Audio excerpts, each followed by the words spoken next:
அண்மை செய்தி. சென்னை எம்ஜிஆர் நகரில் மூதாட்டியை நகைக்காக கொலை செய்து உடலை துண்டுகளாக வெட்டி கூவத்தில் வீசப்பட்ட சம்பவத்தில் சங்கீதா என்ற பெண்தான் மூதாட்டியை அடித்து கொலை செய்துள்ளதாக போலீசார் தகவல் தெரிவித்திருக்கின்றனர். இதை பற்றின மேலும் விவரங்களை எமது செய்தியாளர் சரவணகுமார் வழங்க கேட்கலாம். சரவணகுமார், வணக்கம். விவரங்கள் என்ன பகிரலாம்? எம்ஜிஆர் நகரில் காணாமல் போனதாக புகார் அளிக்கப்பட்ட மூதாட்டி கொலை செய்யப்பட்டிருப்பதும், அதே பகுதியில் வசித்த தம்பதிகள் தான் நகை பணத்திற்காக கொலை செய்ததும் போலீசாருடைய விசாரணையில தெரிய வந்தது. இந்த நிலையில் மூதாட்டியினுடைய சடலம் சைதாப்பேட்டை அருகே அடையாற்று கரையோரமாக அந்த மூட்டையில் கட்டப்பட்ட மூதாட்டியினுடைய சடலம் மீட்கப்பட்டு கே நகரில் இருக்கக்கூடிய இஎஸ்ஐ மருத்துவமனையில கொண்டு வந்து சடலம் பிரேத பரிசோதனைக்காக வைக்கப்பட்டிருக்கிறது. ஒரு பக்கம் கைது செய்யப்பட்ட அந்த தம்பதிகள் பார்த்திபன், சங்கீதா இருவரிடம் விசாரணை நடத்தியதில்லை.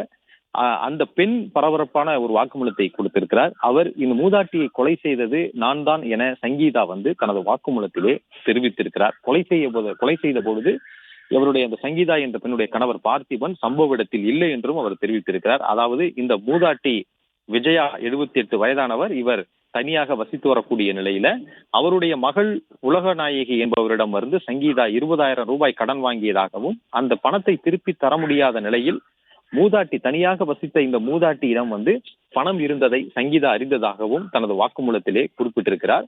அவர் வைத்திருந்த அந்த சுருக்கு பையில் பணம் இருந்ததாகவும், ஒரு நாள் அந்த சுருக்கு பை, அதாவது சம்பவம் நடந்த அன்று 17ஆம் தேதி அந்த சுருக்கு பை கீழே விழுந்த போது அந்த சுருக்கு பையை எடுத்து வைத்துக் கொண்டதை மூதாட்டி கவனித்திருக்கிறார். இந்த பெண் சங்கீதா அதை எடுத்து மறைத்து வைத்துக் கொண்டிருக்கிறார். மூதாட்டி கவனித்திருக்கிறார். பிறகு மூதாட்டி அதை பார்த்து விட்டு திருப்பி கொடுத்து விடும்படி கூறியிருக்கிறார். ஆனால் பணத்தாசையில் அந்த சுருக்கு பையை திருப்பி கொடுப்பதற்கு மனம் இல்லாமல் இவர் மூதாட்டியிடம் வாக்குவாதம் செய்ததாகவும், மூதாட்டி கூச்சலிட்டதால் அருகில் இருந்த ஒரு இரும்பு கம்பியை எடுத்து மூதாட்டியினுடைய தலையில் பலம் கொண்டு தாக்கி இருக்கிறார். மூதாட்டி மூர்ச்சையாகி கீழே விழுந்திருக்கிறார்.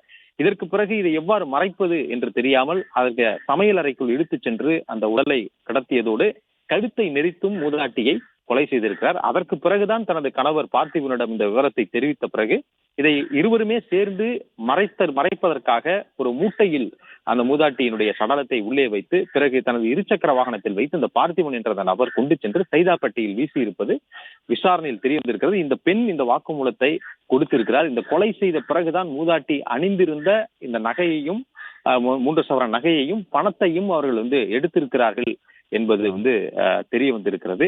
அது மட்டும் இல்லாமல் இந்த நபர், இந்த பார்த்திபன் என்ற நபர் உறவினர்களுடன் சேர்ந்து, மூதாட்டியினுடைய உறவினர்களுடன் சேர்ந்து 4 நாட்களுக்கு மேலாக பல்வேறு இடங்களில் தேடுவது போல் நாடகம் நடத்தி வந்ததும் போலீசாருடைய விசாரணையில தெரிய வந்திருக்கிறது. அதை தனது வாக்குமூலத்திலும் கொடுத்திருக்கிறார். இந்த கொலையை திசை திருப்புவதற்காக, அதாவது தன் பக்கம் விசாரணை வந்துவிடக் கூடாது என்பதை திசை திருப்புவதற்காக இந்த நபர் அவ்வாறு செயல்பட்டிருக்கிறார் என போலீசாருடைய விசாரணையில இந்த கைது செய்யப்பட்ட பார்த்திபன் என்ற நபரும் தனது வாக்குமூலத்திலே தெரிவித்திருக்கிறார். தொடர்ந்து 2 பேரிடமும் காவல்துறையினர் தீவிர விசாரணை, தனித்தனியாக வைத்து தீவிர விசாரணையை நடத்தி வருகின்றனர்.